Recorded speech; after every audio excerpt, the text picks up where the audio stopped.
Bom dia a todos. Declaro abertos os trabalhos do curso Tempo de Atividade Especial, Aspectos Técnicos e Jurídicos, cuja coordenação científica está a cargo do desembargador federal Fernando Quadros da Silva e do juiz federal João Batista Lázari. Cumprimento a todos os presentes, cumprimento especial aos desembargadores federais João Batista Pinto Silveira, desembargador federal Jorge Antônio Mauric, desembargador federal Fernando Quadros da Silva, desembargador federal Luiz Carlos Canali. Cumprimento também os juízes federais convocados, com jurisdição no Tribunal Regional Federal da 4ª Região, doutora Gisele Lenk, doutor Arthur, doutor Altair. Cumprimento alguns dos ministrantes do curso, nas pessoas do doutor João Batista Optis Júnior e do doutor Nilson Ubirajara Almeida. Cumprimento todos os que se inscreveram neste curso, na pessoa da juíza Mariana Ribeiro de Castro, que eu tive a honra de tê-la como minha assessora quando era juiz da Vara Criminal de Florianópolis. Eu gostaria de fazer uma menção de agradecimento ao diretor em exercício da Images, desembargador federal Márcio Antônio Rocha, que gentilmente me designou para participar da abertura deste evento.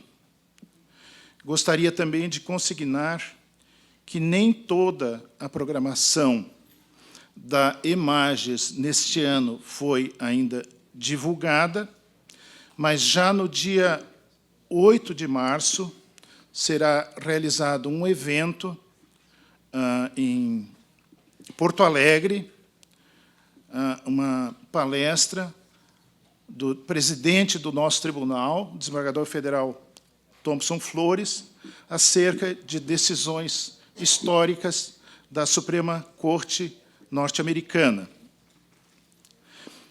Consigno também que uma parte significativa da pauta da Images neste ano será voltada para o programa de vitaliciamento dos juízes federais que tomaram posse no ano passado.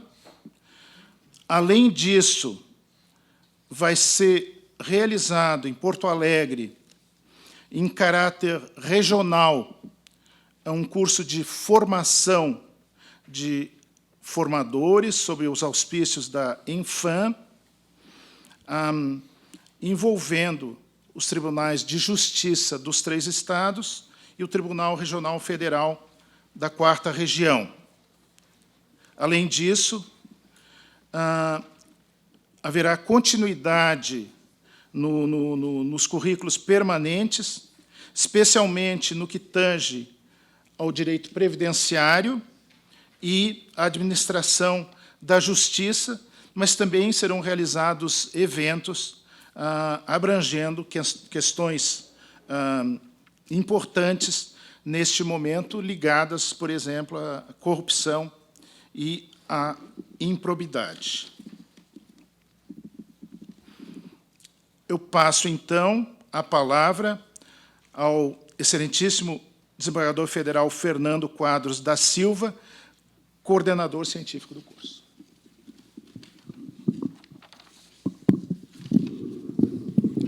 Bom, colegas, bom dia. É uma honra estar coordenando esse curso, juntamente com o João Batista Lázari. Foi uma ideia que surgiu dos colegas, essa necessidade de de fazermos um curso, tendo em vista do grau de matérias. Eu, agora, que estou há 6 meses, voltei de novo para a área previdenciária, então sentimos, juntamente com vários colegas, também dos juizados, a necessidade de nos debruçarmos sobre a questão do tempo da atividade especial, em razão dos grandes problemas que nós temos nessa área, principalmente que é uma área que faz interlocução da questão técnica com a nossa necessidade de apreciar as questões periciais que aparecem nos processos. A grande discussão que nós sabemos, que muitas pessoas questionam, é por que isso vem tudo para o judiciário. Porque, justamente, a sociedade brasileira, com as suas vicissitudes, com as suas paixões, com as suas mazelas do serviço público, resolveu, e, ao meu ver, sabiamente, atribuir, então, essa questão importante a alguém independente, imparcial, preparado para, com a sua bagagem e com a sua independência, apreciar aquela prova que é trazida para o processo sobre o contraditório. Então, a riqueza do nosso trabalho, embora nós, pela nossa tradição acadêmica, né, brasileira, a gente fique muito com as teses jurídicas, Habermas e Dworkin, etc., mas o que se quer do juiz, né, me parece, cada vez mais, é que ele se debruce sobre os fatos da causa, sobre a perícia, e examine aquela perícia e dê um veredito importante sobre os fatos do processo. Nós, juízes federais, sempre somos acusados de ficar muito nas teses e não descer às questões de fatos. Pois no previdenciário nós temos como descer ali nos detalhes e apreciar a prova. O novo Código de Processo Civil, aqui é uma temeridade falar nisso, temos o doutor Arthur, que é especialista no assunto, estudou profundamente o novo CPC, mas o novo Código de Processo Civil, lá no artigo 473, ele impôs ao perito a obrigação de indicar o método utilizado, esclarecendo, bem como demonstrando ser predominantemente aceito pelos especialistas da área do conhecimento a qual se originou. Então, o perito agora tem que indicar para o juiz. E o juiz, diz o Código ainda, abandonando aquela postura tradicional de aceitar a perícia como vinha, só porque é predominantemente aceita, o juiz também vai ter que examinar se aquele método é o mais realmente aquilo que o perito está dizendo, vai ter que entrar na questão lá da perícia em si. O juiz não tem mais uma postura de aceitar o que a perícia diz. Depois, se eu estiver errado, o Arthur me corrige. Então, o juiz tem que, então, examinar a metodologia da perícia, ver se aquela perícia, a testabilidade, a falsibilidade, a possibilidade de erro, a confiabilidade e a revisão daquela teoria pelos pares daquele perito. Nós temos várias pessoas, inclusive no direito é muito comum, uma pessoa que só ela pensa assim. Então, na verdade, na comunidade científica tem que haver um predomínio também. E o juiz agora, segundo a leitura, aqui também o estimado professor Danilo Knechnik, nessa obra Prova Pericial e seu controle no direito processual civil brasileiro, ele preconiza que o CPC avançou e exige do juiz também que entre lá no mérito da perícia, não sobre a conclusão, mas sobre os métodos utilizados pelo perito. Então, daí a razão também de nós tentarmos aprofundar esse debate. Para falar exatamente mais, vou passar para o meu co-coordenador aqui para falar sobre a metodologia do curso e como ele será desenvolvido. Bom dia a todos. Cumprimento aqui o doutor Sebastião, o doutor Fernando Quadros, o doutor Marcelli e a todos os colegas que estão nesse auditório e também já os palestrantes que já chegaram.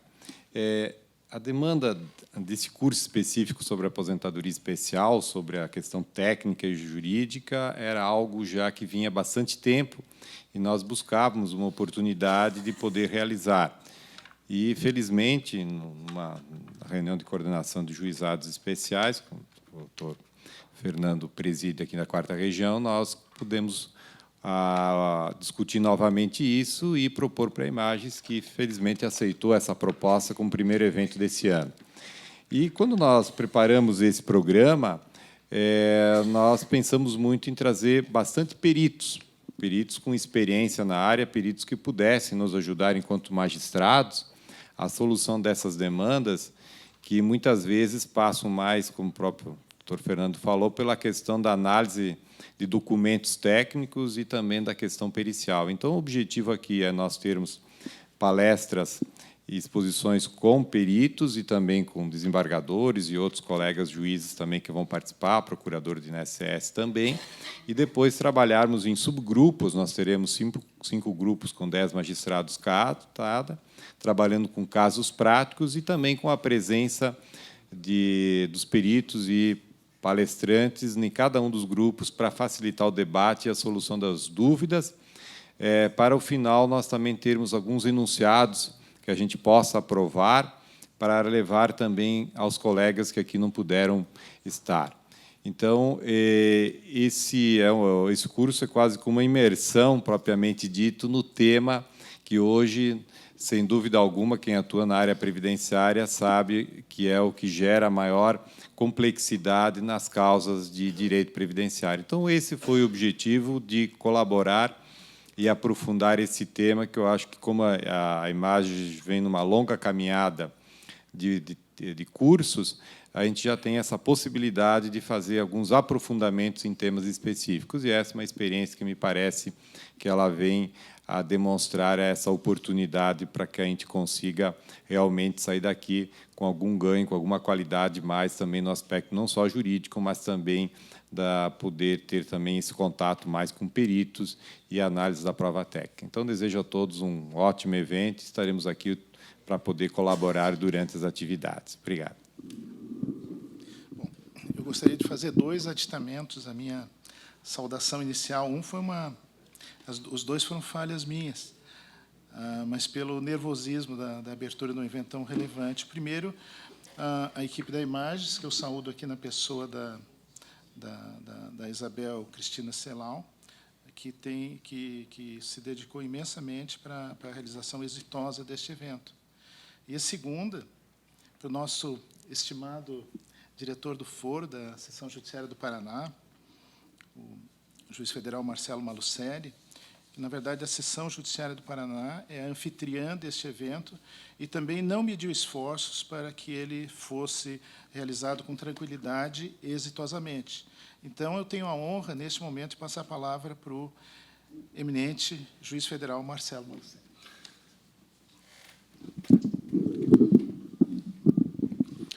Muito obrigado, desembargador Sebastião.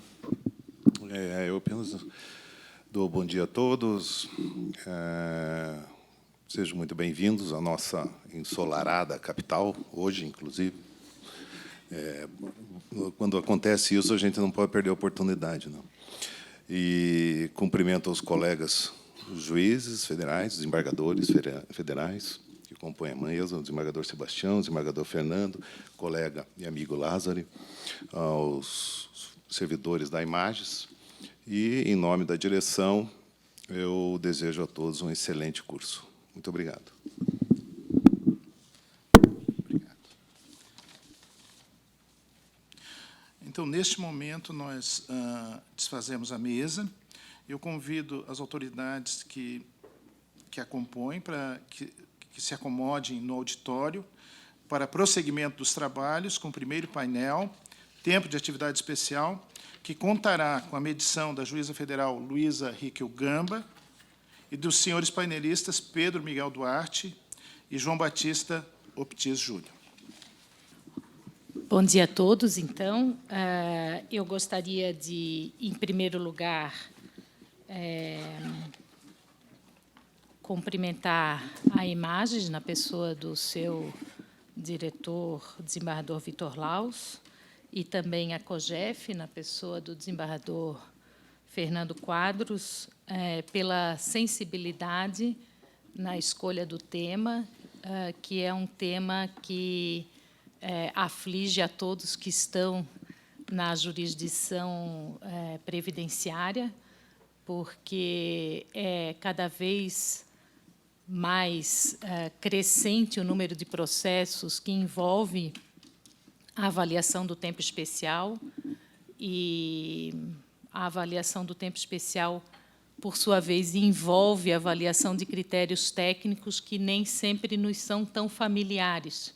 A interpretação dos formulários, dos laudos, dos LTCATs, muitas vezes são muito áridas para nós, né?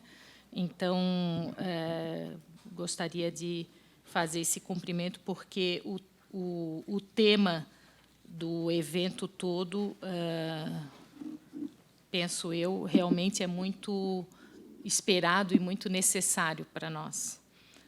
Gostaria de agradecer também a oportunidade de estar aqui mediando o painel. Para mim é uma honra muito grande, de alguma forma, participar de um evento que eu considero da maior importância. E, desde já, então, nós vamos dar início a esse primeiro painel, que tem por título o tempo de atividade especial, e terá como painelistas o Dr. Nilson Birajara Almeida, Dr. João Batista Opti Júnior, dos quais farei agora a leitura do breve currículo. Dr. Nilson Birajara Almeida é mestre em Engenharia Mecânica pela Universidade Federal do Paraná, é especialista em Engenharia de Segurança do Trabalho pela Universidade Federal do Paraná, é especialista em Telecomunicações pela Pontifícia Universidade Católica do Paraná, é especialista em Administração Industrial pela Universidade Federal do Paraná, é graduado em Engenharia Elétrica pelo Centro Federal de Educação Tecnológica do Paraná, é engenheiro eletricista, perito judiciário para a Justiça Federal do Paraná, na Vara Única Previdenciária. O Dr. João Batista Opti Júnior é doutor e mestre em Medicina pela Faculdade de Medicina da USP, é doutor em Ciências Jurídicas e Sociais pela Universidade del Museu Social Argentino, em Buenos Aires, é pós-doutor em Direito Penal e Garantias Constitucionais pela ULM Argentina, especialista em Medicina do Trabalho, em Perícia Médica e em Medicina Legal pela AMB-CFM, é pós-graduado em Medicina Forense e Direito Previdenciário, perito médico do Tribunal de Justiça de São Paulo, perito médico forense nas varas cíveis, criminais e trabalhistas do Estado de São Paulo. Então, em nome da Imagens, eu dou as boas-vindas aos nossos painelistas e passo, desde logo, a palavra para o Dr. Nilson Birajara Almeida para sua exposição, que terá como foco a comprovação do tempo de atividade especial perante o INSS, critérios de análise do PPP e do LTCAT, aceitação de laudos extemporâneos, da prova emprestada e da utilização de bancos de laudos. A palavra é sua, doutor Nilson. Mais uma vez, bom dia a todos, senhores juízes e juízas, né? Quero dizer, em primeiro lugar, como já disse para a doutora Luísa, para mim é uma grande honra estar aqui nesse painel, né? E foi aqui que eu comecei, há 15 anos atrás, com a doutora Luciana Cravetes. E nesse período, eu posso dizer que tenho acumulado, e uma perícia sempre é diferente da outra. A gente sempre acumula experiências que, para vocês, para o juízo em geral, é complicado analisar essas provas técnicas. Para nós, também, muitas vezes, é mais complicado, até porque, muitas vezes, o cenário já não existe, né? E, como dizia para a doutora Luísa, como atuo na vara previdenciária, trabalhista e civil, e realmente, não é por estar aqui, a perícia previdenciária é a mais complexa, que mais dá trabalho para o perito, né? Porque, quando nós chegamos no local, né, muitas vezes o ambiente está desfigurado ou não existe, né? E, até então, vamos para a prova emprestada, que a gente vai falar mais adiante. Então, por todo esse contexto, e também as documentações que nos são apresentadas, ou pela falta ou pela precariedade mesmo das documentações técnicas que nós temos que analisar, em função do cenário estar já desfigurado. Então, realmente, por tudo isso, é um trabalho bastante complexo que eu e nossos colegas que atuam na perícia previdenciária enfrentamos no dia a dia. Bom, então, dando início, né, além dessas atividades que a doutora Luísa já apresentou no meu mini-currículo, eu também atuo como professor e tenho livro, mas é bem na área técnica, bem na área de segurança, de eletrotécnica, que também é muito complexo quando nós vamos atuar como perito para ver uma atividade com exposição à eletricidade, né? Então, é bastante... E o livro está na parte de baixo ali, é Segurança Eletrotécnica. Esse livro, atualmente, é utilizado para o curso de Técnica de Segurança do Instituto Federal aqui do Paraná. Bom, dando início à nossa fala, eu acho que apertando aqui, né? Aqui, né? Então, vamos falar, primeiramente, sobre esses documentos. Eu relacionei todos eles ali, do SB ao PPP, porque, com certeza absoluta, esses documentos vão aparecer ainda, até porque, em função do tempo, o período que deve ser analisado, o pedido, que são lá 20 anos atrás, então vai aparecer o SB 40, que foi utilizado até 1995, esse documento. Depois veio o DSS 8030, que foi substituído pelo DIRBEM 8030, e, por último, o perfil profissiográfico previdenciário. Esses documentos, que é vamos dizer, que dá o pontapé inicial para o reclamante, o requerente ou o autor reivindicar seu pedido de aposentadoria especial, é bastante vago, na maioria das vezes. Por quê? Esses documentos são preenchidos, nós, com a experiência de peritos, são preenchidos no Departamento de Relações Humanas, no RH, no setor de pessoal. E, na maioria das vezes, esse documento é preenchido com o perfil genérico daquela função, e não, quando deveria ser especificamente para aquele trabalhador, né, na área ou no setor que ele trabalhou. E aí nós vemos aquele documento, para os senhores e senhoras já é complicado analisar.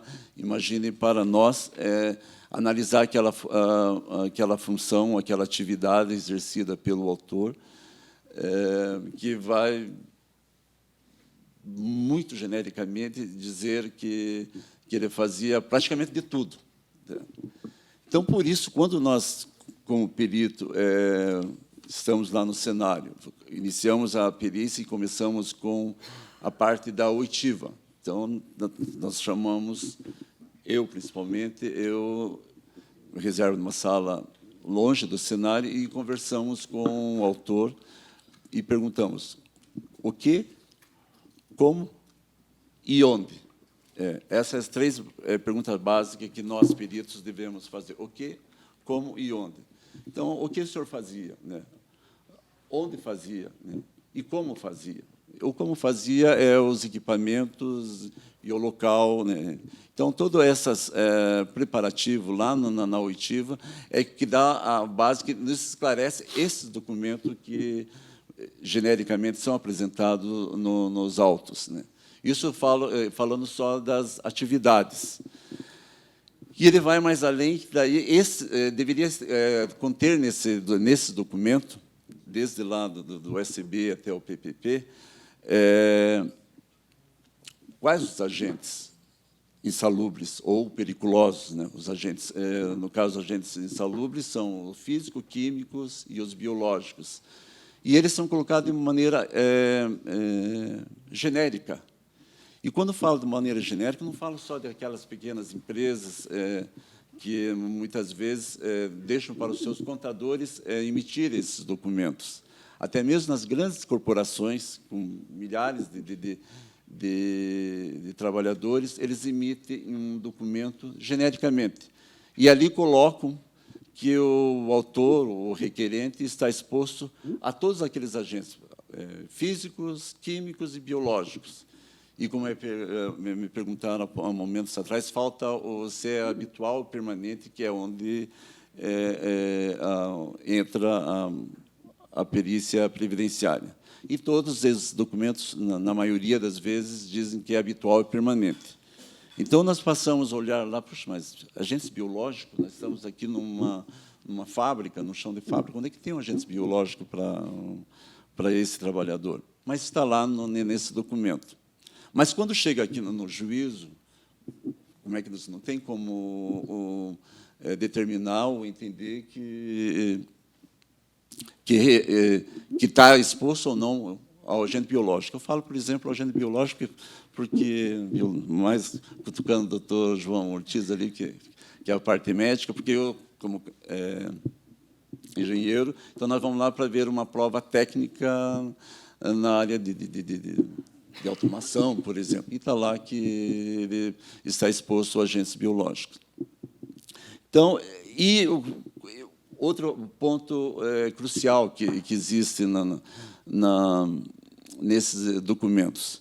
O grande agente mais ofensor, né, onde entra o pedido no juízo, é por exposição ao ruído. O ruído é o agente físico onipresente em todos os ambientes. Inclusive, aqui, eu falando, estou produzindo um certo nível de ruído, né?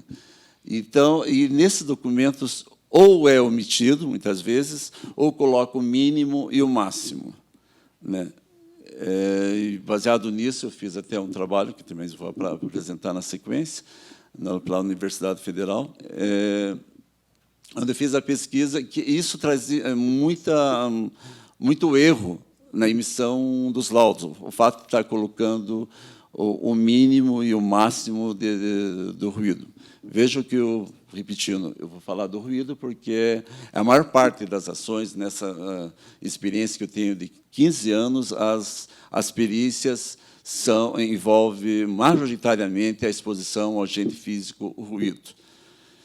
Depois disso, é uma percentual muito pequena, biológico, e outros, conforme o segmento do trabalhador, na exposição à periculosidade e à ilicicidade. Mas a grande maioria é o agente físico, ruído.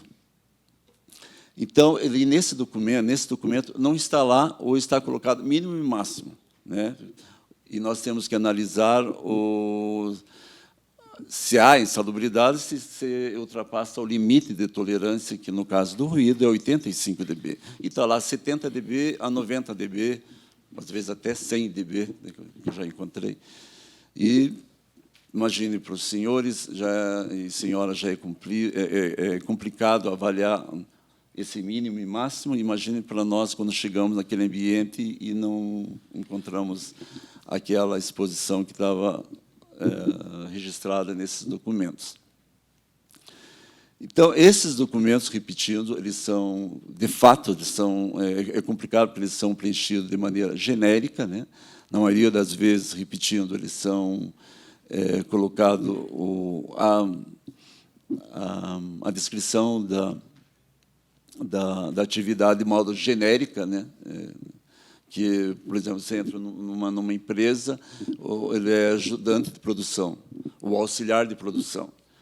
E numa grande empresa, com 4.000 funcionários, como nós fazemos perícia, ajudante de produção, ou auxiliar de produção, ele varia de setor para setor. E aí, então, nós chegamos nessa empresa e verificamos lá que no setor que ele trabalha, muitas vezes nem existe o agente físico, isso existe de modo insalubre, né? Está lá, é um nível de ruído como aqui, né? Tem o ruído lá, mas mais são 76, 80 dB no máximo, entende? Então, estou falando sobre isso porque nesse documento realmente ele é bastante vago. E até hoje, que é pior, porque eu continuo fazendo perícias, nós recebemos esses documentos e eles são preenchidos de maneira errada ou não preenchidos determinados campos. Então, esse é o pontapé inicial que a gente a gente olha, né? E, infelizmente, nós, como perito, muitas vezes nem nos baseamos, porque ele não corresponde à realidade, até mesmo porque depois, na sequência, nós vamos verificar o famoso... Aqui, né? Aqui. Os laudos. Existem 2 laudos, né, que é o LTCAT, que é o laudo técnico de condições ambientais, e o Programa de Prevenção de Riscos Ambientais. O laudo, o LTCAT, ele não tem definição de validade. Ele só vai ser emitido novamente quando houver uma alteração do layout ou quando aquela empresa comprou mais equipamentos, né? Então, emitido uma vez, se não houve alteração no cenário fabril, né, não se emite esse documento. E o responsável pela emissão desse documento é o médico do trabalho ou o engenheiro de trabalho. Isso é muito interessante frisar isso, né? Porque tem essa responsabilidade técnica, né? Ou do médico ou do engenheiro de segurança do trabalho. Por que eu falo isso? Porque daí tem o Programa de Prevenção de Riscos Ambientais, que toda e qualquer empresa que tenha, no mínimo, um funcionário, ele é obrigado, né, de acordo com a norma regulamentadora 9, né, que é o Programa de Prevenção de Riscos Ambientais, tem a obrigação de ter esse documento. Toda e qualquer empresa, até mesmo para dizer que não existe risco nenhum de insalubridade ou periculosidade. Ela tem que emitir, independente do número de funcionários. Porém, vejam, senhores e senhoras, que esse documento ele tem uma falha. Lá na NR9, no 93.1, diz que esse documento pode ser emitido por um médico de trabalho, ou engenheiro de trabalho, ou qualquer pessoa que a empresa designar, que seja da confiança deles. E aí que entra o perigo. Esses laudos, nessa pesquisa que eu fiz, eles estão bastante errôneos, vamos dizer assim, ou é generalizado a exposição, né? Coloca lá que naquela determinada função o autor está exposto a poeiras minerais, né? Quando poeiras minerais, por exemplo, é quantitativo, né? Ele deveria ter nesse laudo uma avaliação da quantidade de poeiras, porque tem um limite de tolerância ali, e não tem mais, coloca lá um qualitativo, né? E gera a demanda, né, de se fazer uma perícia, né? Com muita razão, os procuradores dos requerentes, dos autores, em função daquele laudo emitido que ele apresentou, que ele estava exposto a um agente insalubre, no caso poeira, né? E, portanto, ele fazia jus à aposentadoria especial. E esse é um dos exemplos. Ou, se não, como falei no início, a exposição a agentes biológicos também, né? Que daí nos remete na norma regulamentadora número 15, anexo 14, que são somente aqueles profissionais que trabalham na área de saúde, né? Especificamente habitual e permanente, ou aqueles trabalhadores que atuam em tratamento de esgoto, e a norma é bem clara, absoluta, dizendo que de modo habitual e permanente. E aí, quando você vê num laudo desses, que ele está exposto, que aquele trabalhador que nós recebemos no juízo, que está exposto a agente biológico, ele faz uma limpeza no banheiro, mas é colocado lá como habitual e permanente. Ele faz lá, fica 40 minutos, o resto do dia ele fica limpando as instalações da Fabril, tá? Fazendo outras coisas, não no banheiro. Então, mas está lá no PPP, no PPRA, que ele está exposto a agentes biológicos de modo habitual e permanente.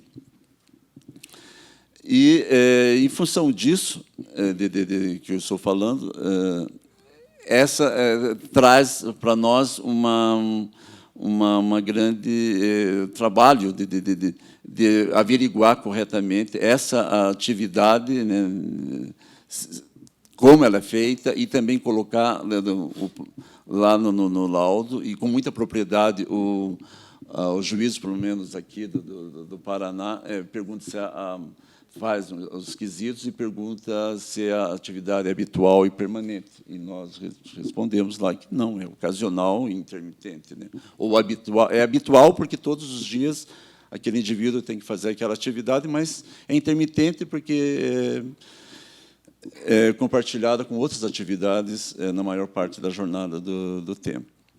Mas nós respondemos também. Mas, nesses laudos, no PPRA, aparece lá como habitual e permanente. E como é que o juízo vai definir isso? Você não pode negar, está lá escrito que é habitual e permanente, né, porque o INSS negou aquele benefício, então tem que ter uma perícia. E nós vamos lá e verificamos a situação, e que, normalmente, claro, o juiz não pode se arvorar isso, não é somente só para aqueles casos que são relacionados no anexo 14 da INR15, tá? Que são atividades hospitalares em ambientes ambulatoriais, né? Tratamento de esgoto, tratamento de lixo. São essas três atividades, isso falando no nível de biológico. Mas aparece no PPRA, que deu origem, porque é esse documento que deveria ser utilizado para preencher o DSS 8030, o GIRBEM e, por fim, o PPP. E eles são, muitas vezes, usados genericamente, e também, o que é pior, lá, o documento PPP, ele é preenchido, que nós comprovamos, é preenchido pelos funcionários do RH, sem a capacitação técnica, né, que ele deveria utilizar esses laudos. Uma outra experiência que eu tenho, em função de eu atuar na trabalhista, é muito comum, acontece, e eu vejo o juízo solicitar aquela empresa que envie os anexos, né, apresente o Programa de Prevenção de Riscos Ambientais ou os laudos que eles possuem. E na perícia trabalhista, muitas vezes, que é bem o curto de tempo, 5 anos para trás, e muitas vezes eu vou numa empresa, a empresa diz que não tem. Por quê? Porque foi para o arquivo morto. Quando lá na NR9 também, está estabelecido lá que deve manter por 20 anos esse documento à disposição. Mas nós chegamos lá e disse, não temos, foi para o nosso arquivo morto, ou está na nossa filial. E agora, imagine como é que eles preenchem aquele documento PPP, que a empresa é obrigada a fornecer ao trabalhador quando ele é desligado ou quando deixa a empresa, né? Então, esse é um grande problema. Essa é a informação que eu quero, né, passar também, e que, na perícia trabalhista, nós vivenciamos isso, que nós chegamos e não temos coisa de 2 anos. 2 anos atrás, é muito comum, mas eu digo, mas só faz só 2 anos que foi entrado com a ação e você não tem esse documento? Não temos. Isso porque tem um outro parâmetro, no caso da perícia previdenciária, o perito, mais um depoimento mais, o perito ele é um agente, vamos dizer, solitário, vamos dizer, porque não tem a parte do requerido lá no INSS. Na minha vida de 15 anos de perito, somente uma vez apareceu um perito no INSS para acompanhar uma perícia.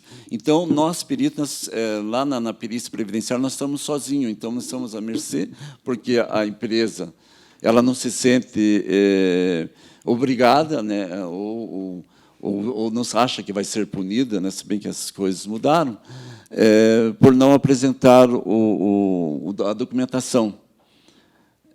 Isso é um fato, né?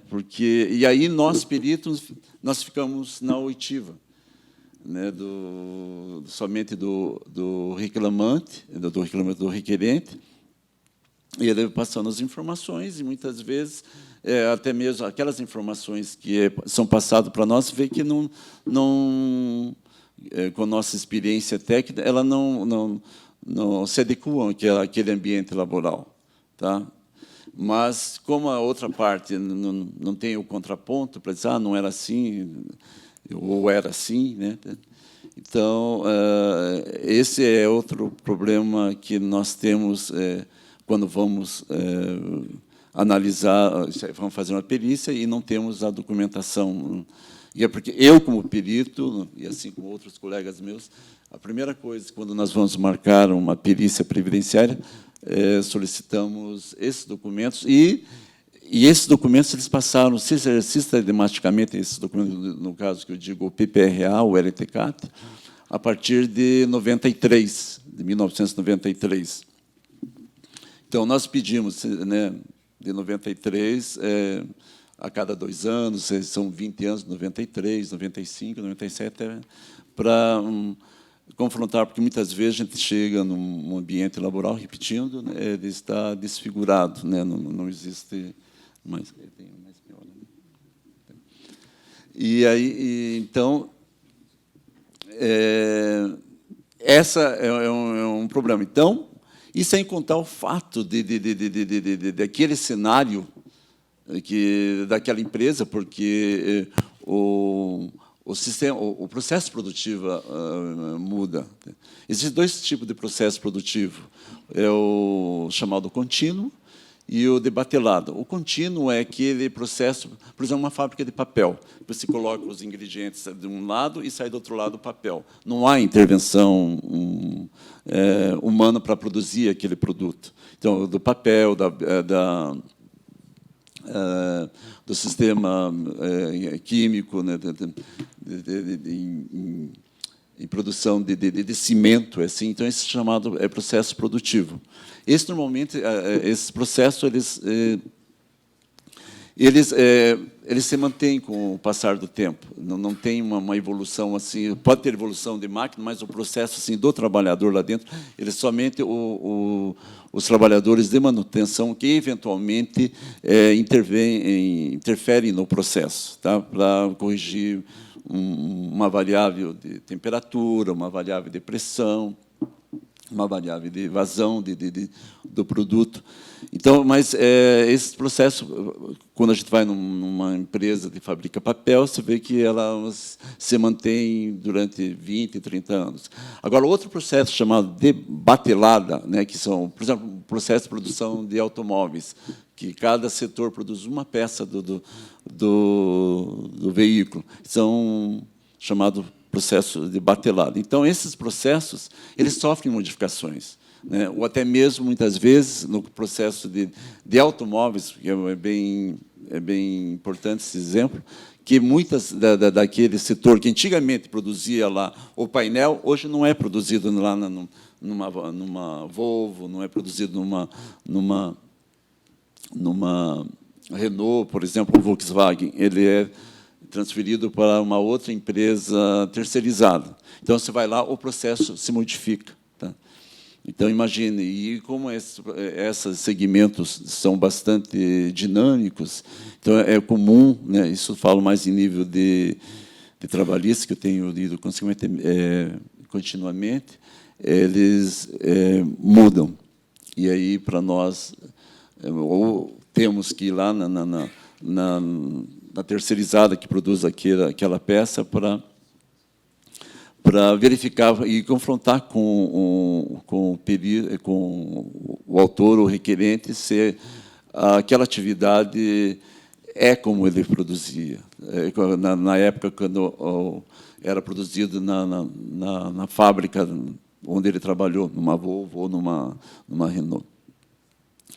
Então, essa é a dificuldade, e daí o que acontece, em função de não termos esse documento em mãos, né, porque no documento em mãos está lá, no caso do PPRA, ele nos diz como é que era o ambiente, né? Muitas vezes ele diz o ambiente, ele descreve lá qual a dimensão, né, daquele ambiente, até porque isso já vai um pouquinho para a prova impressão. Muitas vezes, aqui, onde era produzido, lá na fábrica original, aquele produto ou aquela peça, ele era um local amplo. E eu falo isso em nível de ruído, sabe? Porque o nível de ruído ele é muito impactante conforme o layout e conforme a instalação do predial, né? Porque você vai num lugar menor, produzido num espaço menor, esse agente ele vai ser mais agressivo, tá? Porque a concentração, a reverberação do som é muito maior. Então, tudo isso é levado em conta. Muitas vezes a gente vai em outro lugar e não é bem assim. O lugar não reflete, ou ele é bem mais insalubre do que no original poderia ser. Então, esse documento, PPRA, ele é, na maioria das vezes, omitido lá nas empresas, né? E nós temos que fazer a avaliação. Sorte nossa se nos encontrarmos aquele ambiente, aquele cenário como era antigamente. Então, por exemplo, tem alguns segmentos, por exemplo, como produção de imóveis. Esses equipamentos não mudam, né? E normalmente são a serra-fita, né? Tem uma lixadeira, né? São iguais, tá? Então, quando esses equipamentos estão lá, ou você vai numa prova emprestada, existe esse documento, esses equipamentos é fácil de você avaliar, e também, é claro, se o autor, o requerente, ele atua como auxiliar de produção, né? Muitas vezes a função dele é só operar aquele equipamento. Daí é muito mais fácil de você, no caso, o perito, avaliar aquela função. Tá? E, em função disso, é complicado, em função de não termos o documento em mãos, ele é bastante complicado, porque não dá ideia do que era antigamente, no caso quando o autor nos informa que o ambiente não era a mesma coisa do que nós estamos vendo no presente, né, de forma extemporânea. Então, esses são os documentos que geram o PPP. E eles são, muitas vezes, ou inexistentes naquela empresa ou nas empresas, ou porque extraviado, ou, né, a alegação é que estão no arquivo morto, ou porque, e quando tem, muitas vezes, eles são preenchidos de forma genericamente.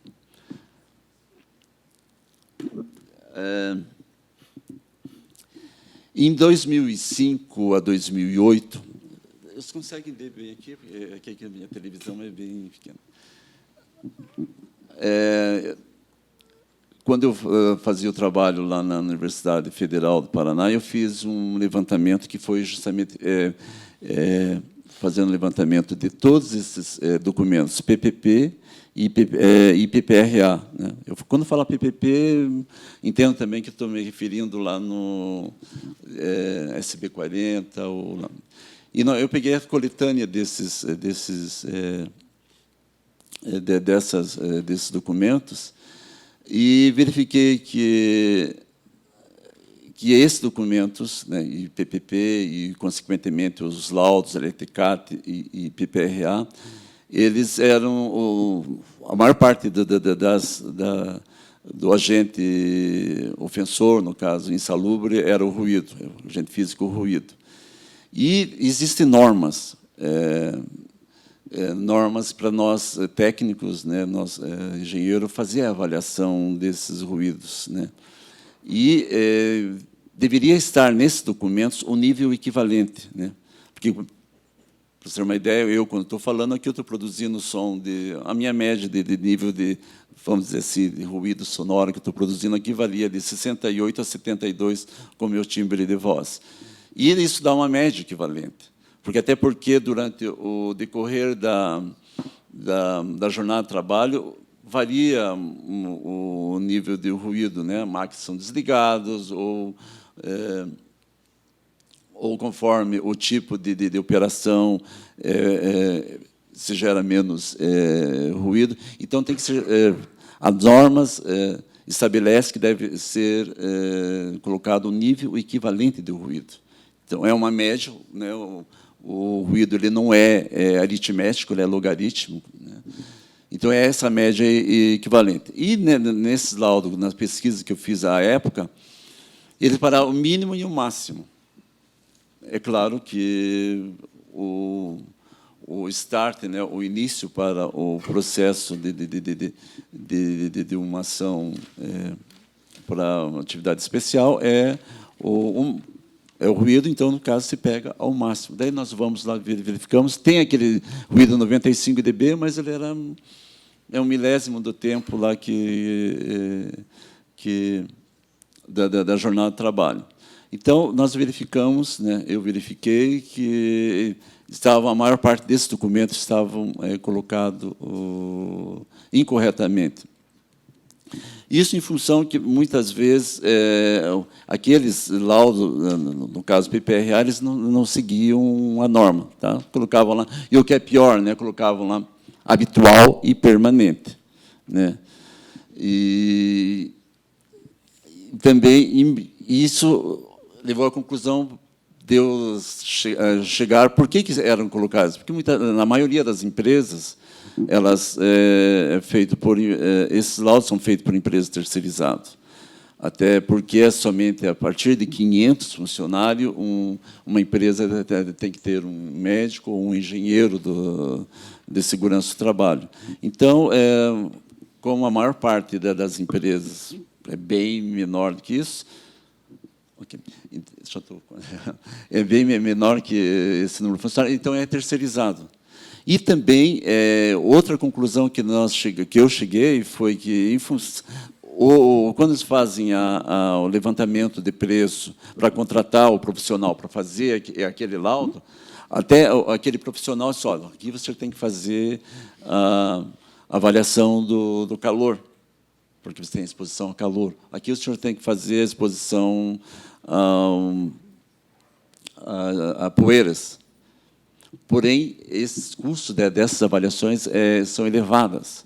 É muito comum, muitas vezes, o requerente pedir para que o perito faça essa avaliação do nível de poeira. É muito comum isso, eu vejo isso. E quando quem tem que fazer seria a empresa apresentar isso. Tá? E para ter uma ideia, o custo para fazer uma avaliação de nível de poeira custa, em média, de 8 a 10 mil reais, um laboratório. Então, e como a maior parte dos beneficiários são justiça gratuita, né? Como é que a justiça vai pagar um laudo? Então, normalmente, quando isso ocorre, eu peticiono nos autos pedindo que a empresa, que chegamos lá e não encontramos avaliação.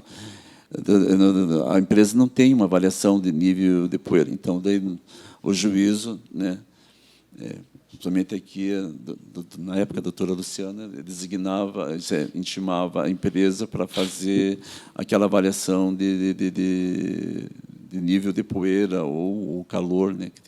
Porque, além de ser caro, e demanda um tempo, né? Você tem que ficar o dia inteiro coletando amostras daquela poeira, né? Bom, então... Ok, obrigado. Aí, deixa eu estou quase terminando. Esses laudos, então, são preenchidos em função disso, não porque o profissional lá que é contratado, ele também não tenha competência, porque daí, em função de contenção de custos, aquela empresa diz, não vou fazer porque é muito caro, não compensa, e não preciso, e vai avançar, a não ser quando tem uma ação trabalhista, ou até mesmo uma demanda previdenciária, e daí ele vai correr atrás de fazer aquela avaliação. E, como disse no início, e esses laudos, né, no caso DSS 8030, ou PPP, eles são preenchidos pelo profissional da RH. Eles não têm a qualificação técnica, né? Eles olham esse documento lá, muitas vezes abrem até na página errada, já aconteceu isso, e colocam lá que o autor estava exposto a agentes biológicos, de modo habitual e permanente. Então, essa foi a conclusão que nós chegamos à nossa pesquisa lá na Universidade Federal, que esses documentos eram preenchidos erroneamente em função disso que acabei de relatar e está escrito ali no quadro. Bom. Agora vamos falar sobre os laudos extemporâneos. Então, por tudo isso, né, que eu acabei de falar, os laudos extemporâneos, em alguns tipos de segmentos de empresa, eles são válidos. Isso eu constatei também, mesmo sendo extemporâneo, porque não mudaram, principalmente naqueles do processo contínuo. Então, deve ser levado em conta, porque não há mudança do cenário, e esse segmento, como de papel, ou de petroquímica, como eu falei, ou de cimento, esses equipamentos são é mais ou menos como o motor do carro. O princípio de funcionamento de um motor de carro é o mesmo. Ele entra lá e sai. Então, nesses casos, para pegar uma prova extemporânea, é válido, tá? A não ser em casos, por exemplo, de empresas que sofrem uma alteração de utilização de máquinas, né, por exemplo, como o setor automotivo, muitas vezes, que eles transferem para outras empresas a fabricação daquela peça. E a utilização de banco de dados, banco de laudos, né? Eu não entendi muito bem o banco de laudos da Justiça, das empresas. Pois é, eu já respondi lá atrás, o banco de laudos dessas empresas, nós temos um grande problema de chegar lá, que eles dizem que não tem, se extraviou, está no arquivo morto, entende? A Justiça tem guardado laudos das empresas para fazer um banco para uso dela própria, né? Aham. Não, isso é válido, né? Por exemplo, vou pegar como exemplo bem. Eu fiz muitas perícias na Bosch e na. Por que eu vou citar a Bosch? A Bosch, para vocês terem uma ideia, lá em 2003, quando eu comecei fazendo perícia, ela tinha 4.000 funcionários, 4.000 e poucos funcionários. Eu fiz o ano passado. Ela está com 1.200 funcionários. Tá? Então, ela mudou bastante o seu parque. Muitas dos seus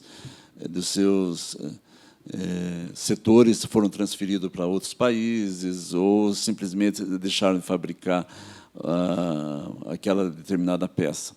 Eu falo isso da Bosch porque a Bosch é citada, inclusive, no meu trabalho. É um trabalho acadêmico, uma dissertação de mestrado. E então o banco de laudos, se a Justiça tiver, né, pode ser utilizado, sim, né? Então mas isso mais para grandes empresas, né? Porque para pequenas empresas já não é possível, porque nem encontra laudos muitas vezes, né? Normalmente, o PPP, né, o juízo, né, tem que correr, né, intimar, e não aparece documento. Então, vai para a prova emprestada, que nós temos que ir para segmentos similares ou empresas que fazem algo parecido, né, vamos similar ou parecido aqui. Então, é isso que eu tinha. Eu tenho mais, bem rapidinho. Quantos minutinhos? 5 minutinhos? 5 minutinhos. Eu coloquei aqui, dentro desse trabalho que fiz em 2005 a 2007, aí nesse gráfico tem os custos mensais de 2005, 2006, 2007. Esses dados foram fornecidos aqui para para o setor de contabilidade e custos com perícia. Eu acho que é importante falar isso, porque também o juízo ele é pressionado, porque tem contenção de custos, né, para não, quanto menos perícia fizer, porque a maior parte são gratuitas. Então, veja que de 2005 a 2006, de 2007, né? Eu vi um decréscimo com valores pagos naquela época. Hoje eu não tenho ideia, né? Teria que ser feito novamente. Mas naquela época, quando eu fiz o levantamento, foram dados daqui, a média de mensal era R$5.000 aqui, que caiu lá em 2007. Tá? Então, e o gasto anual com perícias, vejo que 2005 foi lá para 115 mil e depois, em 2007, caiu para 20 mil reais aqui, isso na época lá. Também repetindo, esses dados foram fornecidos aqui para a Justiça, pela vara única aqui. Naquela época era vara única. Hoje nós temos 2 varas, né, a 10ª e a 7ª.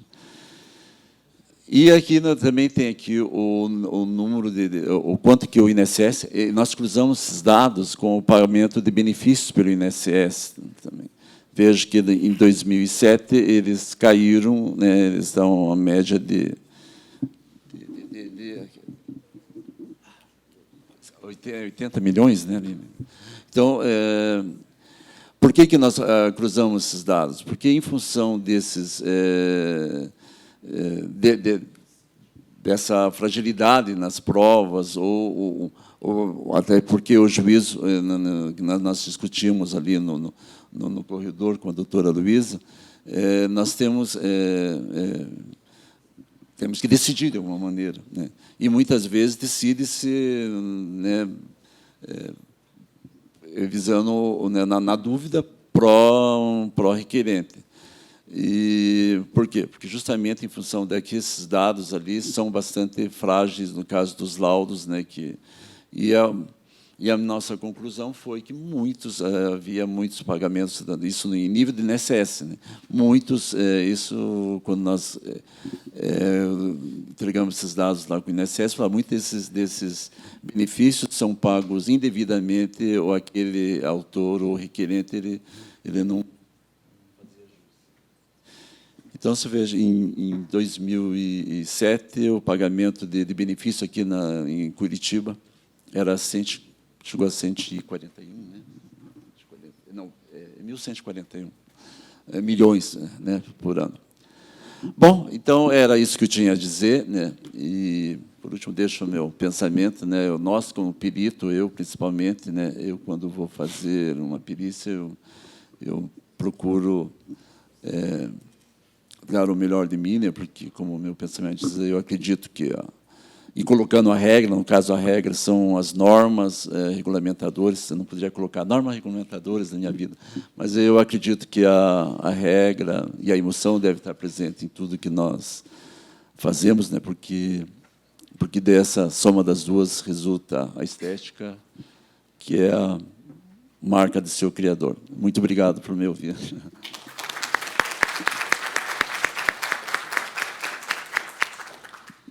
Bom, eu gostaria de agradecer ao Dr. Nilson, então, pelas informações que nos repassou e até que nos levam a constatar que as angústias não são só nossas, né, julgadores, mas as angústias também são dos peritos e dos técnicos que precisam também apontar aqueles requisitos técnicos para a qualificação do tempo especial. E também ver constatado aí que realmente há uma atecnia também muito grande no preenchimento dos PPPs, que é outra angústia que nós enfrentamos no dia a dia, né? E então fica pelo menos aí a divisão das angústias com todos os profissionais envolvidos. E desde logo então eu vou passar a palavra para o Dr. João Batista Opti Júnior, que vai nos apresentar o tema A Perícia Judicial para Comprovação do Tempo de Atividade Especial, critérios utilizados na realização de perícias em empresas ativas e nos casos de empresas e ou atividades similares. Então, doutor João Batista, eu lhe passo a palavra. Primeiramente, bom dia a todos. Queria agradecer a possibilidade de estar aqui para discutir com vocês, tentar trazer tudo aquilo que nos anseia do outro lado, né, com o processo na mão. Hoje, não mais na mão, no computador, mas com o processo na mão dentro das empresas, quando assim nós somos designados a fazê-lo, e que, no fundo, essa interação perito-juiz, para os efeitos de perícia judicial, é fundamental, né? Até a própria definição das longas manos, né? E queria também agradecer a possibilidade de estar aqui, agradecer ao doutor João Batista Lázari, ao doutor Fernando Quadros, a possibilidade da gente estar aqui discutindo perícia, né? E eu gostaria só de colocar assim, é tão importante isso para a gente, porque eu, enquanto médico, queria só falar um pouquinho sobre isso. Em 35 anos de perícia, eu sou formado, os cabelos brancos não é à toa, sou formado há algum tempo em medicina, e eu sou daqueles que nunca fez outra coisa na vida. Eu não sou ginecologista que pegou perícia como bico, eu não sou pediatra que prestou concurso para a Previdência Social para poder ter um fixo, porque é difícil a vida de médico. Eu me formei na Universidade de São Paulo, e daí para frente eu decidi que ia fazer perícia. E por quê? Por influências familiares. Por quê, João? Há 32 anos, mais especificamente. Anos atrás você resolveu fazer. Eu terminei a residência e fui fazer perícia. E por quê? Por influência de familiares que... Meu tio era desembargador em Porto Alegre, e, à época, nascia a perícia médica, né? E por que eu estou dizendo isso? Porque quando eu vejo a perícia médica hoje, com todas as dificuldades, com todos os anseios, só a possibilidade da gente estar aqui, discutindo com magistrados e com desembargadores sobre esse tema, tendo pessoas como o doutor Lázaro escrevendo, e outros aqui presentes, escrevendo sobre perícia, eu já diria para vocês, assim, nesses 34 anos, valeu a pena a evolução disso. Quando a gente vê que a perícia médica foi reconhecida pela Sociedade Brasileira de Perícia, pela Sociedade Brasileira de Medicina, há não mais do que 5 anos, há não mais do que 7 anos, o quanto nós brigamos para essa especialidade ser reconhecida, e até então ela era vista como... Não, mas a medicina legal é uma das mais antigas ciências da humanidade, sem dúvida. Só que os pares médicos não reconheciam como especialidade. Era tão somente a medicina legal. E a medicina legal é uma parte da perícia médica, que nos médicos ou não, à época, aceitar, hoje eles não aceitam, eles engolem. E o erro vem de tudo isso, essa dificuldade de materialidade da perícia, advém, na minha opinião, eu já escrevi algumas coisas sobre isso, da formação nossa. Quando eu digo nossa, é a formação da Faculdade de Direito e da formação da Faculdade de Medicina. Alguns em Direito tiveram cadeira de Medicina Legal. E Medicina é obrigatória.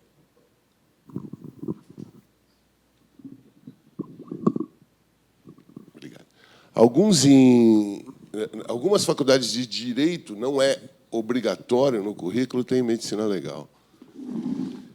E nenhuma delas tem perícia médica. E não tem campo do direito que não se aplique a perícia médica. Não tem campo, não tem ramo do direito, até no direito tributário. Então, não tem campo que não se aplique. E a faculdade, e as nossas faculdades de direito nos dão uma formação, que são as faculdades que todos nós, que os senhores frequentaram, nos dão medicina legal. E nem medicina legal é. Na verdade, é medicina tanatológica. É a parte... Desculpem, e eu desliguei. É a parte da medicina que exclusivamente versa sobre as causas mortes de origem violenta. Ou seja, nem a própria função de constituição do texto médico, do texto da disciplina de medicina legal a que se refere à faculdade, ela traz perícia médica. E o que se usa na prática é perícia médica. O que se necessita, na verdade, é perícia médica. Então, só de estar aqui discutindo isso já é uma evolução. A nossa ciência, a ciência perícia médica, dentro da área médica, ela não foi reconhecida há mais do que 7 anos. Portanto, é uma ciência. Estou falando demais.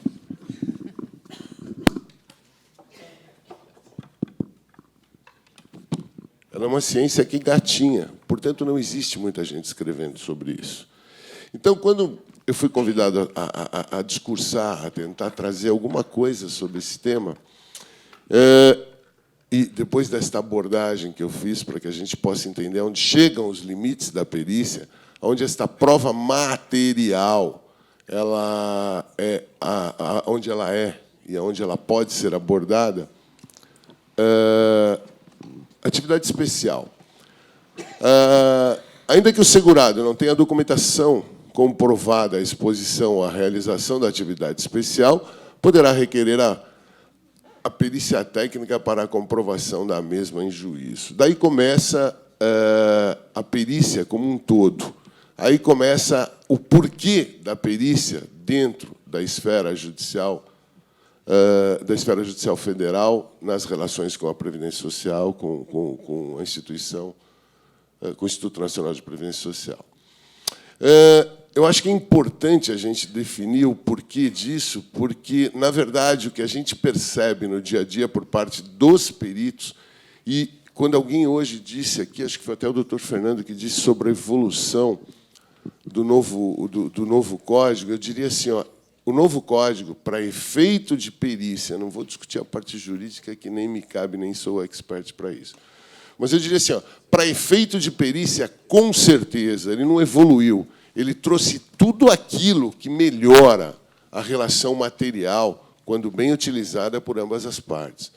Esse horizonte da perícia, esse horizonte que envolve perícia médica, ele é uma linha muito tênue entre a condição de uma ciência social e de uma ciência biológica. Uma ciência que tem que ter regras, até para poder abranger a sua finalidade, e a outra ciência que, por definição, ela não possui regras.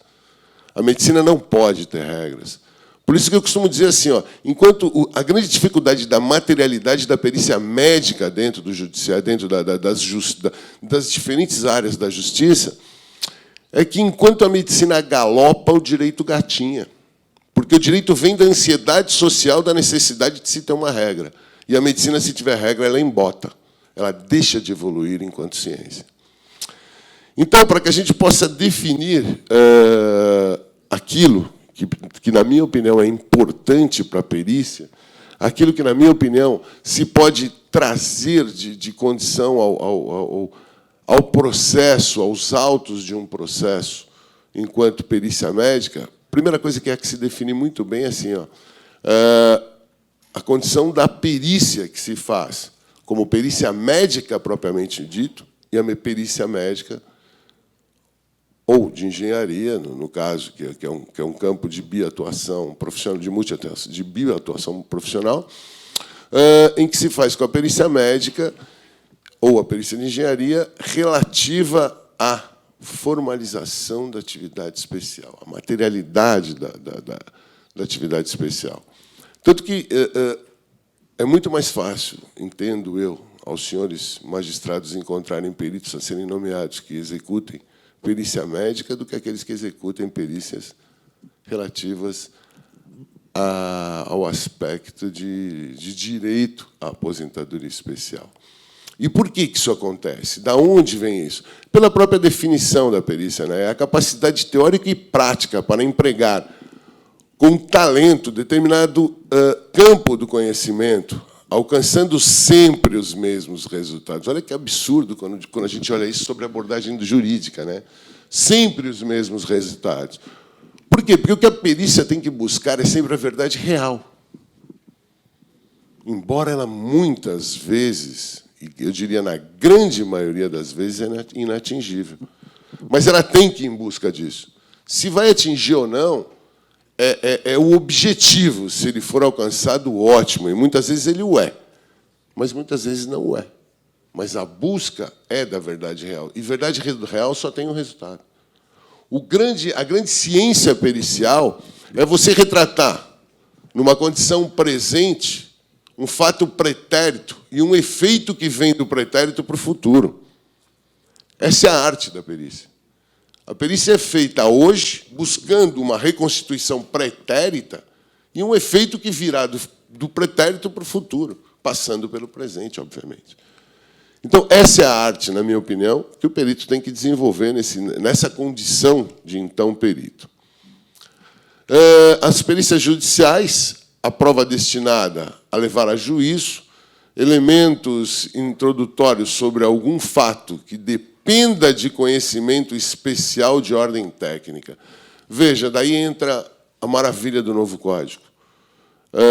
De ordem técnica. O que não é técnico não é problema do perito. O que é técnico é problema dos magistrados. Agora, o que é técnico, o convencimento do magistrado é problema do perito. E esse convencimento só se faz às custas do quê? De condições técnicas. Ou aquilo que é pouco comum, que eu tenho certeza que poucos dos senhores, enquanto magistrados pegaram, e que eu já o fiz várias vezes, a se chegar a uma perícia inconclusiva. Excelência, por meio de prova técnico-pericial, eu não vou conseguir convencê-lo. Vamos tentar por outro meio de prova. E depois disso eu posso até voltar a avaliar tecnicamente. E por que isso? Porque existem coisas, existem modelos, existem formações de reconstituição material que são impossíveis com aquilo que se apresenta no mundo jurídico, com aquilo que se tem nos autos. Entendo eu que cabe ao perito, e é obrigação, sim, do perito, discorrer, e o novo Código, graças a Deus, limitou a isso, aquilo que é de ordem técnica. Eu tenho, e disse que o dia que eu me aposentar, por questões até de éticas, né, de conselho, eu vou publicar. Vou escrever um livro sobre a visão do perito. Eu tenho laudos compilados lá que a gente foi trazendo, que o perito não só sentencia, como ele traz provisionamento de segunda instância. Em caso de recurso, eu tenho isso lá escrito no Tribunal de São Paulo. Em caso de, quer dizer, é extrapolar, é falta de posicionamento do perito em relação àquilo que ele faz, é falta de identidade com o que ele faz no processo. E isso, muitas vezes, o que a gente vê é que a prova pericial, ao invés de vir para convencer ou para facilitar o julgador, ela vem para complicar, porque é dela que se extrai recurso, é dela que se sobe uma série de coisas por complicações da falta de preparo do perito. E aí eu não estou falando em nada pejorativo, não, estou falando em coisa real, a falta de preparo do perito que acaba fazendo e trazendo aos autos coisas que não são da sua alçada e que sempre vão estar contrariando uma das partes.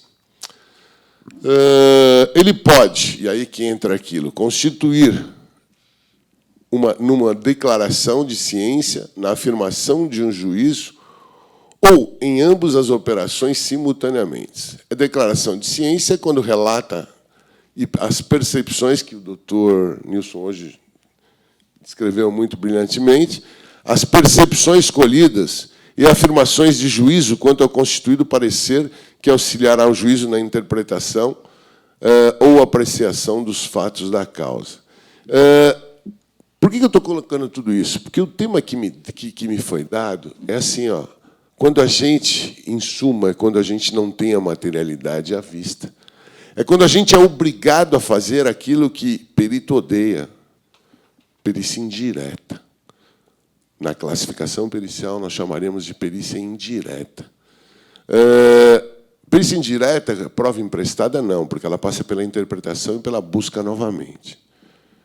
E por obrigação do perito interpretar aquilo que houve ou que há buscando sempre um objetivo único: materialidade. Toda perícia tem que ter materialidade na visão? Não. Ela não pode ter, mas ela tem que tender à materialidade. Mas a materialidade é fundamental. Até para que eu possa convencer alguém, eu tenho que ter argumentos para isso. E esses argumentos são argumentos materiais, são buscas materiais. E aí, falando alguma coisa que já foi dito, inclusive, pelo doutor Fernando hoje, sobre essa visão do novo código, né? Sobre o que trouxe o novo código em relação à perícia médica. Eu diria assim, em relação à perícia médica, como já disse, nós tivemos uma evolução que é indescritível para o perito, a felicidade que os peritos que fazem perícia enquanto ciência, tiveram com a evolução do novo código. E por quê, João? Porque o novo código trouxe aquilo que, de alguma forma, nós sempre brigamos, nós sempre discutimos. Ele acaba com o achismo. Ele acaba com a minha experiência. Minha experiência sempre vai ser viciosa em cima daquilo que eu me propus a fazer na vida. Eu não posso falar em minha experiência quando eu tento convencer ou quando eu tento materializar um fato pretérito. Sempre há vício de experiência dentro da ciência médica. E outra coisa, a atualização do perito em relação aos conceitos, o que até então não era visto, não era levado em consideração. Hoje tem que ter consenso de pares. Eu não posso vir com uma tese esdrúxula que já foi derrubada pela medicina, ou que já foi derrubada pela ciência médica. E eu chamo muita atenção, e dentro do direito previdenciário, inclusive, é contemplado a história das vítimas da talidomida, né? Os médicos que ministraram a talidomida lá atrás, buscando principalmente a melhoria da condição de hiperemese gravídica, da dificuldade da mãe em continuar aquela gravidez em função do refluxo gástrico, para não dizer do vômito. Quando a gente olhava, e quando a gente olha esse médico lá atrás, que ele deu talidomida e gerou os problemas iatrogênicos que ele gerou, esse médico não pode ser visto como é visto o médico hoje que der uma talidomida. Porque o que der a talidomida hoje conhece as consequências dessa droga. O que eu quero dizer com isso? Eu acho que essa é a maior prova de que... E o que isso tem a ver com o novo código? É a desatualização. A ciência pericial não permite desatualização. Dentro do direito previdenciário, menos ainda, porque nós estamos discutindo míseros. Mais ainda, o médico tem que estar atualizado. E o novo código trouxe essa possibilidade, essa obrigação da atualização do profissional na via judicial. Na via administrativa não é o motivo da nossa discussão, mas na via judicial, que é a última chance que aquele indivíduo tem de ter satisfeito seu direito, ele tem que ter o conhecimento e a atualização. Ele tem que saber o que é consenso entre pares, o que não quer dizer que isso não vai mudar. Medicina é ciência de verdades transitórias. E aquilo que eu falei, a medicina galopa. Nesse momento, eu tenho certeza que um monte de conceitos estão sendo quebrados, um monte de paradigmas de atos e condições médicas estão sendo quebrados. Quando se leva para o lado da parte de perícia médica, quando se fala, então, na parte de direito relativo, principalmente quando se fala em direito à aposentadoria especial, eu acho que a coisa piora mais ainda. Por quê? Porque entra aí um fenômeno muito grande de reconstituição. A perícia indireta, na grande massa das vezes, é o que vai contemplar o convencimento de Vossas Excelências. E por que vai contemplar com base nisso? Porque é uma perícia documental. É uma perícia que tem, na grande maioria das vezes, quando o trabalhador, quando o indivíduo vai em busca desta condição de aposentadoria especial, às vésperas de ser aposentado, nesta condição. E aí ele quer reconstituir 25 anos, 15 anos, 10 anos.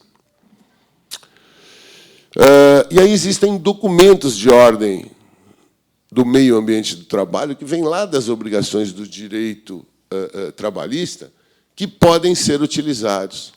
Mas documentos estes, que até pela Constituição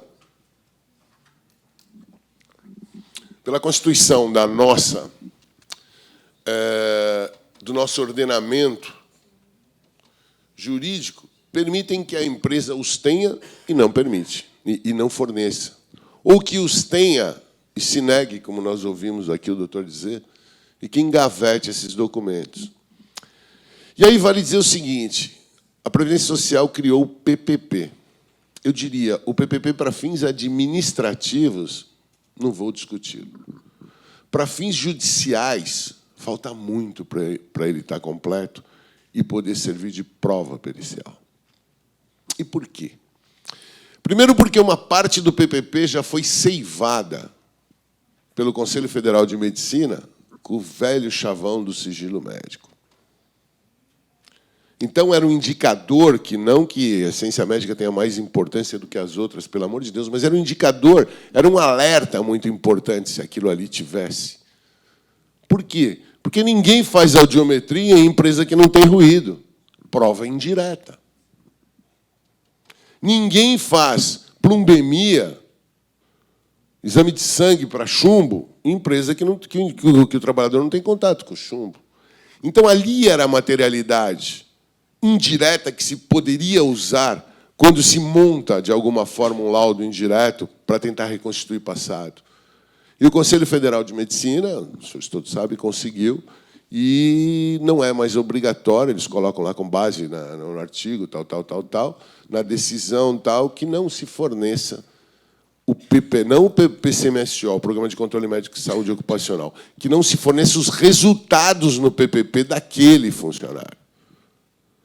Aí cabe alguma coisa a ser discutida do que é realmente sigilo e do que não é sigilo. A gente até escreveu sobre isso, mas não vem ao caso. Eu acho que importante do PCMSO, quando se fala em LTCAT, o LTCAT é um documento basicamente, não, obrigatoriamente previdenciário. Então, muitas vezes, ele já é criado com base na própria Constituição e tentativa da empresa em sucumbir condições das quais as alíquotas serão adulteradas pela própria legislação em RAT, FAP, etc. Em RAT, fator acidentário e tudo mais. O PCMSO ele é uma análise que, durante muito tempo, ele saiu em 94, foi promulgado foi sancionado em 24 de dezembro de 1994, e aquele ano o Brasil batia o hexacampeonato mundial de acidente de trabalho. E aí a OIT disse assim, olha, se vocês não criarem uma política aí, as verbas serão retidas aqui, as verbas de desenvolvimento tecnológico para efeito das Fundacentros. E aí ele foi feito, para os senhores terem uma ideia, o PPRA, que é a Prevenção de Riscos Ambientais, ela foi sancionada depois, uma portaria 24, outra portaria 25. Ou seja, como é que eu vou fazer programa médico de avaliação individual se eu não conheço o risco da empresa? E primeiro se publicou o PCMSO para depois se publicar o PPRA. PCMAT é específico. E o famoso laudo de insalubridade e periculosidade, que é uma condição basicamente facultativa. Isso são documentos que, quando eles existem, facilitam muito a condição de análise do perito, mas não tira a materialidade. Materialidade é local. Materialidade é ir in loco, é conhecer a função do trabalhador, é conhecer aquilo que realmente o expõe. Muitas vezes, um risco ergonômico é muito maior do que um risco químico na mesma função, e a citação não existe. E por quê que o loco é mais importante? João, e quando não tem a possibilidade do loco? Nós temos a similaridade, o laudo indireto, que assim a gente chama, laudo indireto de produção de prova em similaridade de empresa. Ou seja, existem empresas, mas não é tudo igual. Mas aí entra o senso de trabalhar essas condições buscando verdade real. Existem condições indiretas numa empresa, por exemplo, a serem apuradas. Por exemplo, os atendimentos que são feitos nos ambulatórios, nos convênios das empresas, na própria rede pública de saúde. O trabalhador, a empresa nega a possibilidade de que o trabalhador esteja exposto a qualquer tipo de agente, vamos dizer assim, não vamos nem chegar no topo, nem cancerígeno. Agente capaz de produzir... Acho que foi... não. Agente capaz de produzir pneumoconiose, doença pulmonar, que está dentro das catalogadas na legislação. Sílica, por exemplo. E aí não tem nada de prova, mas ele tem 30 atendimentos na rede pública com bronquiectasia, com condições indiretas de prova que ele estava exposto àquilo. Ele não é fumante, ele não tem nenhum outro fator de risco. Ou, se tem, o prevalente tem que ser o ocupacional. Porque é o maior tempo de exposição de todos nós. Nós passamos muito mais tempo das nossas vidas trabalhando do que até no convívio com os nossos familiares. Então, o maior fator de risco nosso é ocupacional, para qualquer atividade. E aí o que se observa nisso é assim, ninguém levanta esse documental que está na rede pública, que está nos convênios. E o pior, a rede privada usa isso. Como assim, João? Como é que o convênio calcula a sinistralidade para plano de saúde da empresa? Com base em utilização. Se existe a base de utilização, existe a base de incidência de doença, que é o que contempla, sobretudo, o quê? O direito especial. O direito à aposentadoria especial. É o risco à saúde do trabalhador. E toda essa documentação não é utilizada, toda essa documentação não é requerida, toda essa documentação não é padronizada de forma a que venha aos autos, a que venha aos peritos, para que possamos analisá-lo de forma técnica. Eu acho muito interessante, às vezes você pega algumas coisas que se mandam da iniciativa privada, por exemplo, convênio, eu não vou citar nome por questões éticas, né? Mas assim, você pega alguns convênios que eles sabem até a incidência de utilização por virose daquele indivíduo para fazer o cálculo da sinistralidade. Isso não chega. O convênio pode se negar. Não, ele não, obviamente, não sou eu que vou dizer isso. Ele não pode se negar quando requerido por juízo. Se ele publicou que existe uma sinistralidade, ele tirou de alguma coisa. E eles reajustam um plano de saúde com base em sinistralidade das empresas. Isso é um dado fundamental para a perícia indireta de similaridade, para a perícia indireta pura. Ou seja, eu acho que o fundamental, e aí é onde entra tudo isso, é assim, a grande falha, só chega ao judiciário, as falhas, obviamente, da administração, é isso aqui, é perito administrativo não conhecer local de trabalho. Ele pode, mas ele não está obrigado.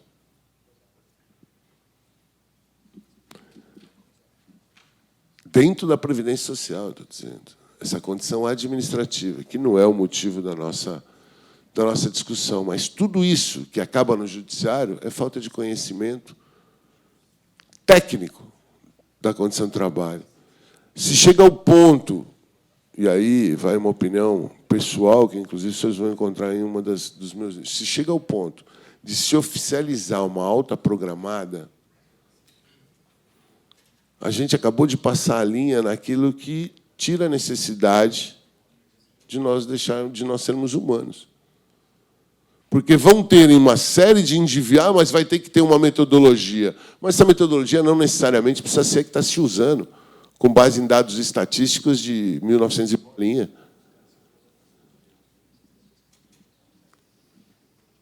E aí se chega a juízo e se reavalia, mas continua se praticando.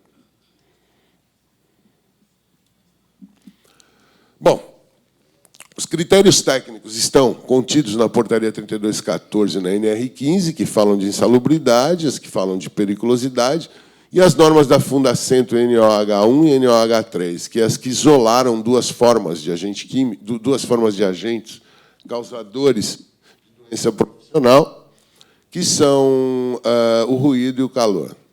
O que eu acho importante a gente ressaltar aqui, nesse contexto, sobre esses fatores diretos e indiretos aos que eu me refiro, é assim, ó. Quando se fala em insalubridade, quando se fala em periculosidade, nós estamos falando de uma condição de risco. Nós não conseguimos, medicina não é ciência exata, medicina é curva de Gauss. Para a medicina normal é o estatisticamente maior, o que não quer dizer que as pontas de Gauss sejam anormais. Esse é o âmago da ciência médica, por isso que ela tem que evoluir.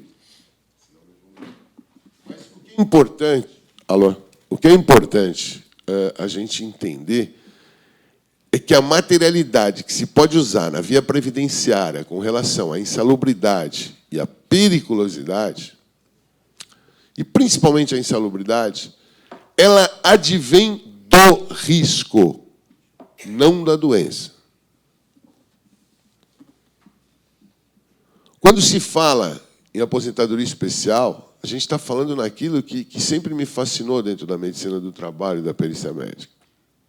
É preventivo, não é curativo. Não se corre atrás, se tenta provisionar. E o fato da insalubridade, e esse conceito para efeito dos laudos periciais, em 89%... Alô? Mais um. Alô? Na maioria dos casos, por estatística, por mim feito, os peritos consideram não o risco, a doença. A especial não vem da doença. A materialidade de doença é o desastre da prevenção. Eu não tenho que deixar de fumar porque infartei. Eu tenho que deixar de fumar para não infartar. E essa é a condição da visão que se tem que ter da condição de insalubridade relativa ao objeto da utilização como prova direta ou indireta de aposentadoria especial. Empresas desativadas. Nas empresas desativadas, há utilizações para agentes que dependem de análise quantitativa nem sempre é possível. E o que é que se considera é que nem sempre a exposição é a mesma. Eu acho que sobra dentro disso duas discussões que são fundamentais para se fazer e se questionar. A primeira delas, quando se considera ou não padrões de legislação trabalhista como absoluto dentro da condição previdenciária, se nós estamos falando de prevenção. Outra coisa, o uso do EPI, a utilização do equipamento de segurança. Isso é suficiente? O ruído, a medicina mostrou, e aí foi a medicina pura que mostrou. Me permita, doutor Adilson. Alô? O doutor Adilson me permita dizer, a medicina pura mostrou assim, ó, não adianta abordar ruído buscando ou visando condição de perda auditiva, de surdez. O ruído tem muito mais repercussões no indivíduo do que a própria surdez. As repercussões do ruído no indivíduo são muita. Uma delas é a surdez, e talvez uma das menores, porque essa ainda se consegue corrigir numa readaptação com o aparelho auditivo, e outras que não se corrigem mais. Então, em termos de dano ao patrimônio do trabalhador, ao patrimônio físico do trabalhador, é muito maior as chamadas repercussões extra-auditivas do que as auditivas. Porque a auditiva, volta a repetir, ainda se tem mecanismos possíveis de serem recuperados com base em aparelhos auditivos, desde que não haja lesão definitiva neurosensorial. E as outras repercussões, elas são irreversíveis. Então, acho que há que se avaliar essa condição, há que se avaliar essa possibilidade. E aí, buscando terminar, aí são algumas das obras nossas, agradecendo, e assim, ó, buscando... aquela história é muito fácil a gente vir aqui, numa comunidade científica, como a gente faz em congresso e tudo mais, e achar um monte de problemas. Tá, e quais são as soluções? Penso eu que solução só sai de consenso. Essa relação magistrado-perito, de 10 anos para cá, eu diria que melhorou em 900%. Porque antes o perito era aquele indivíduo que o magistrado trazia aos autos por necessidade e o perito fazia a sua parte por obrigação. Hoje não, hoje a gente já pode, hoje já se discute. Hoje já se senta para buscar uma solução. E uma das soluções que eu vejo na via, se me permite, penso eu, na via de materialidade pericial médica, na via previdenciária, é se criar alguma coisa que satisfaça a medicina, a possibilidade de usar a técnica médica, a ciência médica, num documento que tenha interpretação e visão jurídica, facilitando a perícia e ao magistrado. João, um PPP, não é PPP, esses documentos todos são legislativos, acho que a gente tem que buscar a nossa necessidade dentro da via previdenciária da prova pericial. E qual é essa necessidade? Ela tem que sair de consenso. Ela tem que sair... lá no novo código já fala no saneamento e quesitação do juízo. O saneamento e quesitação do juízo vai ser, até pela falta, até pela condição leiga do juízo em relação à medicina, ela vai ser sempre uniforme para todos os casos, como acontece e a gente percebe no direito penal dentro dos IMLs. É sempre um questionamento só. Mas lá é um objetivo só, é descobrir e esclarecer causa-morte de origem violenta. Dá para se ter quesito padrão do juízo. Aqui não. Aqui cada caso é um caso, cada indivíduo é um indivíduo, cada necessidade é uma necessidade. Então, penso eu que o ideal, o que se pode de melhor extrair desta condição toda, da possibilidade de se estar discutindo isso, é se conseguir estabelecer, não protocolo, que essa palavra em medicina choca muito, conseguir se estabelecer critérios para que todas as materialidades de prova, ou a grande maioria das materialidades de prova, dentro do contexto do direito previdenciário, consigam ter itens mínimos de realização. Que se tem um modelo, não de perícia, porque isso é embotar pensamento, é embotar a ciência, mas que se tenha uma condição de obrigação mínima estabelecida dentro de critério de laudo, em que o magistrado possa olhar, que os operadores do direito possam olhar e interpretar, e ler. A finalidade não é discutir ciência, a finalidade não é usar o linguajar do medicinês ou do advogadês. A finalidade é trazer esclarecimento e convencimento para que se minimizem muito, com materialidade, as injustiças sociais causadas pelo próprio Estado, na Previdência Social. Senhores, obrigado pelo... Mais uma vez, agradeço a oportunidade. Acho que não entrei tanto no tema da... que legislação não é aqui, não sou eu a pessoa para discutir com os senhores, mas eu acho assim, a ânsia do perito maior, podem ter certeza, não é diferente da do juízo. O que falta é se conseguir critérios de uniformização dessas ansiedades.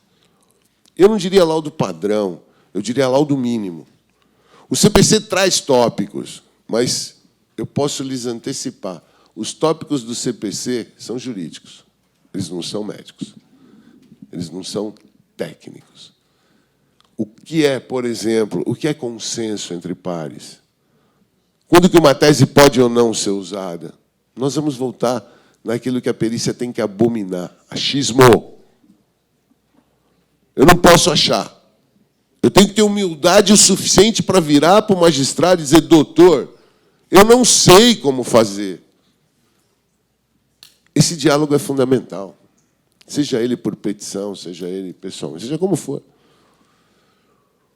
Mas é importante eu traduzir a realidade lá da frente para o convencimento do juiz.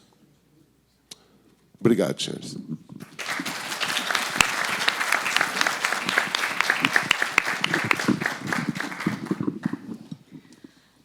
Queria, então, em nome da Imagens, agradecer também ao doutor João Batista Opti Júnior.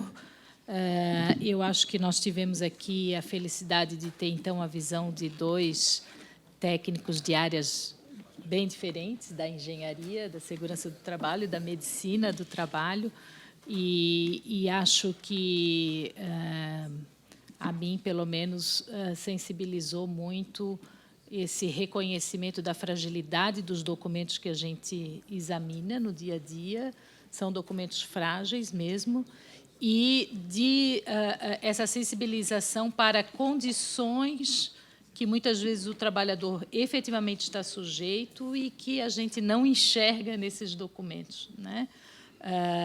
Bem a propósito disso, a nossa oficina da parte da tarde, a primeira oficina da parte da tarde, é justamente para nós avaliarmos, os nossos painelistas estarão conosco, nós avaliarmos algumas condições em que a perícia judicial possa ser necessária, né? Ou pela utilização do banco de laudos, ou pela utilização da similaridade, ou da perícia indireta, enfim. Vamos tratar disso nas nossas oficinas da parte da tarde. Então, mais uma vez, eu gostaria de agradecer aos nossos painelistas, Dr. Nilson Birajara Almeida e ao Dr. João Batista Opti Júnior. Gostaria de agradecer também, mais uma vez, a Imagens e a COGEF pela oportunidade. E, assim, dou por encerrado esse primeiro painel.